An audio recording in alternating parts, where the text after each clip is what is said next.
Alors bonjour, je me présente Anna-Sophia Laurenceau, directrice adjointe pour les 4e et 5e secondaires, les classes tremplin et les classes d'intégration. Il me fait plaisir de m'adresser à vous aujourd'hui pour vous souhaiter d'abord un bon retour pour les anciens élèves et bienvenue aux nouveaux élèves qui intègrent l'école Leblanc pour la première fois.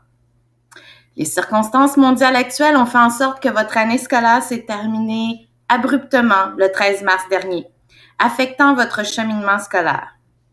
Nous allons travailler tous ensemble et quand je dis nous, vous en faites naturellement partie.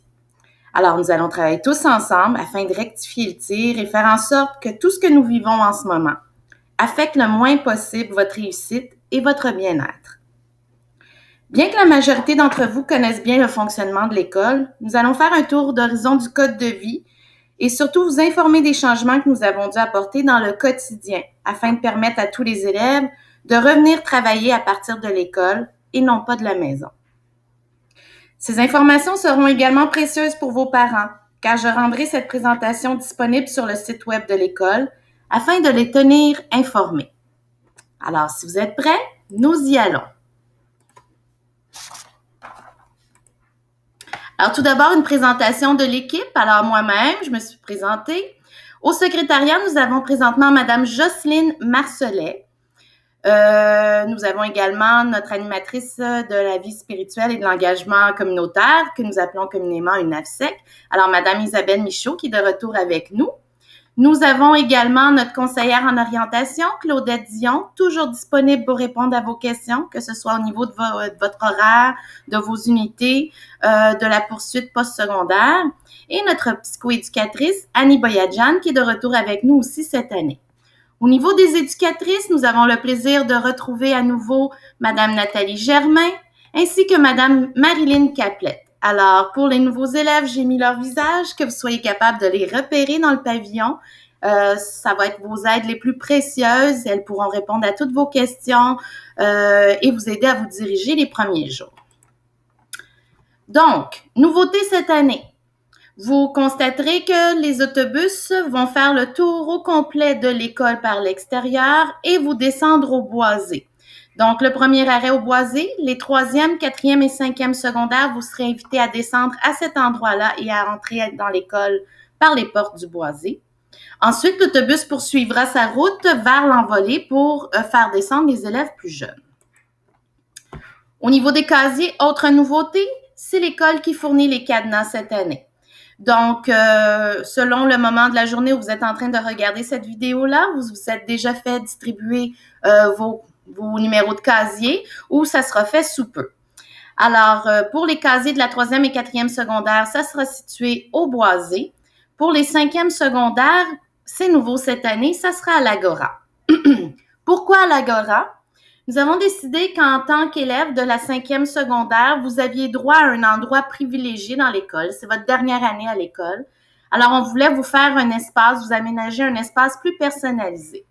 Donc, l'Agora sera réservé au 5e secondaire, mais bien sûr, tout est à faire. Alors, on vous a installé des tables un peu plus spéciales et on veut vraiment décorer l'Agora à votre goût, mais pour ça, pour faire un espace à votre image, bien, il va falloir que vous nous en parliez et qu'on puisse voir au niveau budgétaire, au niveau des moyens, etc., comment on peut répondre à vos désirs de décoration dans ce pavillon-là. Des référents. Alors, l'obligation de faire des groupes classes fermés a fait en sorte que nous avons décidé de vous attribuer un référent par groupe classe. Lorsque vous étiez en secondaire 1 et 2, vous aviez des tuteurs. Vous n'êtes plus en secondaire 1 et 2, alors ce ne sera pas tout à fait du tutorat que vous aurez. C'est vraiment une personne de référence, un enseignant vers lequel vous tournez, qui vous accompagnera, qui vous guidera. Et si nous devions retourner en confinement à nouveau, ce sera vraiment la personne qui répondra à vos questions et qui vous contactera de façon plus personnalisée. Donc, chaque groupe, que ce soit du secondaire 1 au secondaire 5, vous avez soit un tutorat. Pour les secondaires 4-5, vous avez un référent. Alors, au niveau du cheminement scolaire, vous le savez, nous avons dû faire des groupes fermés et pour ce faire, parfois tu as été propulsé, si je peux dire, dans le niveau supérieur alors que tu n'avais pas réussi ton cours précédent.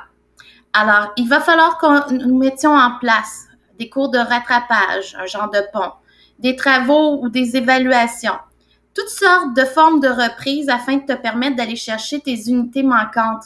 Alors, je m'adresse surtout aux élèves de secondaire 5.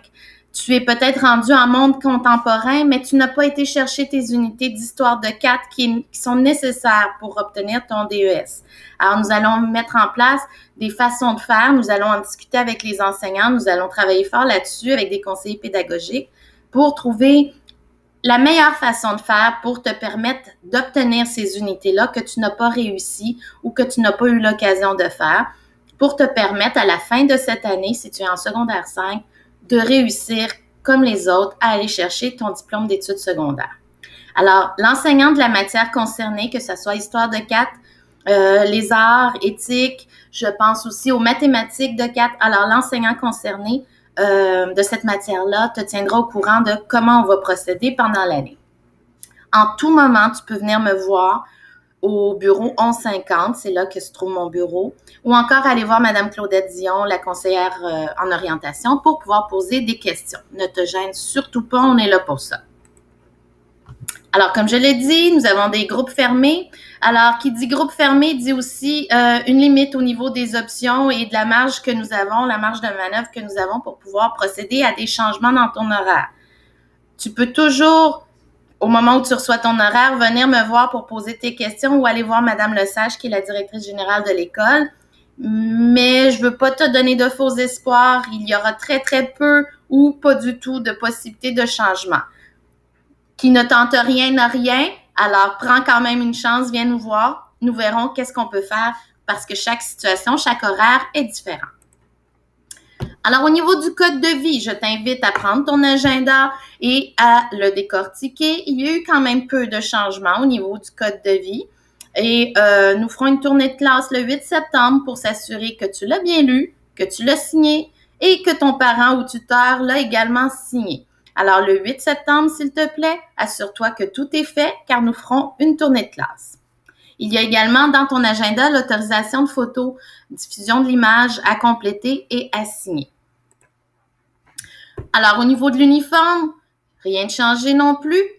Le logo est maintenant rendu à 6 $ si jamais tu achètes des polos ailleurs que par Raphaël U. Tu peux toujours te procurer un logo et le broder sur ton polo. Sinon, pour le reste, tout est resté exactement pareil. Alors, pour les nouveaux élèves, je vous invite à le lire de façon plus précise. Pour les autres, ce n'est qu'un rappel. Alors, il y aura également tournée de classe en secondaire 4 et 5. Tu es supposé déjà bien connaître le code de vie au niveau de l'uniforme. Alors, nous verrons si tu n'as pas oublié tout ça depuis le 13 mars. Alors, bien sûr, si le code vestimentaire n'est pas respecté, la direction pourrait se voir dans l'obligation de te retourner à la maison. Si tu fais partie d'une concentration, théâtre, équipe sportive, etc., alors, comme à l'habitude, c'est encore accepté le port de ce T-shirt-là les lundis uniquement. Et nous allons maintenant parler du port du masque en ces temps de COVID-19. Alors, le masque, lui aussi, doit respecter les couleurs de l'uniforme. Nous ferons bien entendu preuve de jugement si tu as des petits points sur ton bleu marin, si tu as des petites fleurs discrètes, c'est accepté. Par contre, tout gros motif ou affiliation à un groupe quelconque ou des marques ne seront pas acceptés.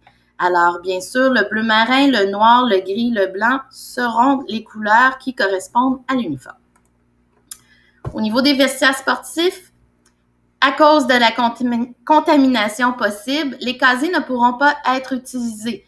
Alors, tu dois t'assurer d'apporter un sac de sport pour pouvoir ranger tes effets. Et bien sûr, lorsque tout le monde aura quitté le vestiaire, les enseignants barreront le vestiaire pour s'assurer que tes choses restent bien en sécurité.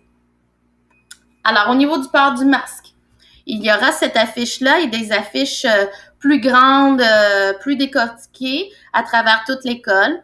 Alors, il est entendu que dans la salle de classe, tu peux enlever ton masque un coup que tu es assis à ta place et que tu ne te lèves pas. Si, pour une raison quelconque, tu préfères garder ton masque, même assis en classe, il n'y a personne qui va t'en empêcher. C'est ton droit le plus fondamental. Donc, C'est ton choix. Je te dis simplement que tu as la liberté de pouvoir l'enlever un coup que tu es bien assis en classe. Pendant les périodes de récupération, alors ça reste encore à être mis en place. Est-ce que les récupérations se feront seulement dans ton groupe classe ou est-ce que tu seras mélangé avec d'autres groupes classe? C'est pas encore clair, c'est pour ça qu'on part pas les récupérations tout de suite. Alors, si tu restes dans ton groupe classe pour la récupération, c'est la même règle. Alors, un coup assis en classe, tu peux l'enlever.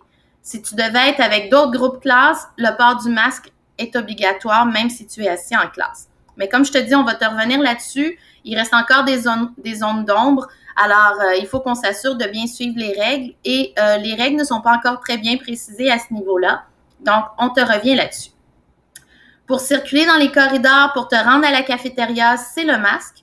Un coup que tu as procédé à ton achat, bien sûr, avant de rentrer à la cafétéria, tu verras qu'il y a des distributeurs de désinfectants à main, tout ça. Alors, on te demande de te désinfecter les mains. Il y a une porte pour entrer et une porte pour sortir. Et un coup que tu es bien assis en classe, à la cafétéria, devant ton repas, tu peux alors enlever ton masque et consommer ton dîner. Si tu te lèves moindrement pour aller jeter des choses à la poubelle ou pour quitter ta place de repas, tu remets ton masque avant de te lever. Lorsque tu rentres dans des bureaux, que ce soit pour aller rencontrer la secrétaire, la direction, la psychoaide, une éducatrice, tu gardes ton masque avec toi. Un coup assis devant la personne que tu rencontres, si le 2 mètres est possible, tu as la liberté, un coup qu'on se l'ait dit. Alors, est-ce que tu es à l'aise d'enlever ton masque? Est-ce que moi, je peux enlever mon masque, etc. C'est toute une question de courtoisie, de respect. Alors, si le 2 mètres est possible, on peut alors, à ce moment-là, si tout le monde est bien à l'aise, enlever notre masque. Pour te rendre au gymnase, tu portes ton masque. C'est un déplacement dans les corridors. Par contre, un coup qu'on commence des activités sportives, là où ton cardio, ta capacité respiratoire est sollicitée, il est entendu que tu enlèves ton masque. Pour te rendre à l'amphithéâtre, même chose encore. Alors, tu portes ton masque. Un coup qu'on est bien assis avec une distance d'au moins 1,5 m, 2 mètres, tu peux à ce moment-là l'enlever. Alors, tout déplacement dans les écoles, dans les aires communes, à travers l'école, je veux dire, on porte le masque. Alors, on va mettre beaucoup d'informations sur le site Internet de Leblanc.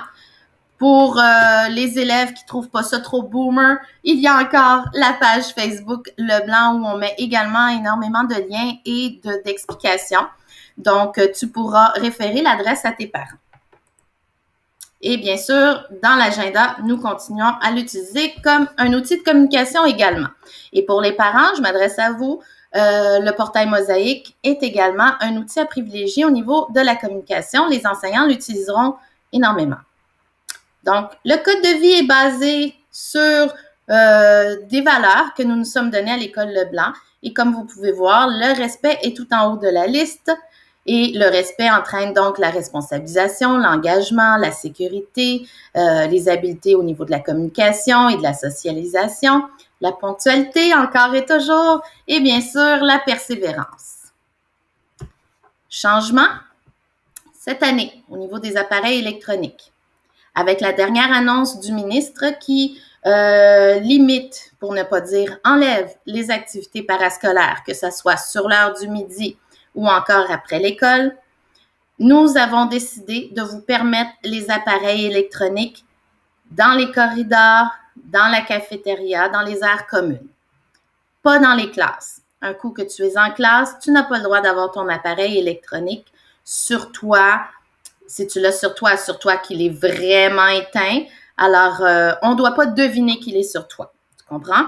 Il ne doit pas sonner, il ne doit pas vibrer. Tu ne dois pas le prendre en main. Par contre, comme nous venons de vous limiter la possibilité, les options d'activité sur l'heure du dîner, nous nous sommes dit qu'il fallait aussi assouplir notre code de vie au niveau de l'utilisation des appareils électroniques. De plus, la cafétéria est limitée à 250 personnes à la fois.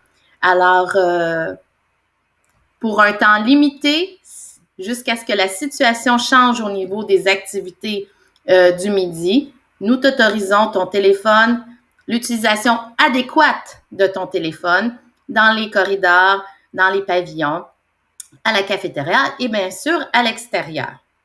S'il devait y avoir abus, mauvaise utilisation de ton appareil électronique, de ton téléphone, bien sûr, la direction peut décider de reculer et de t'enlever ce privilège-là.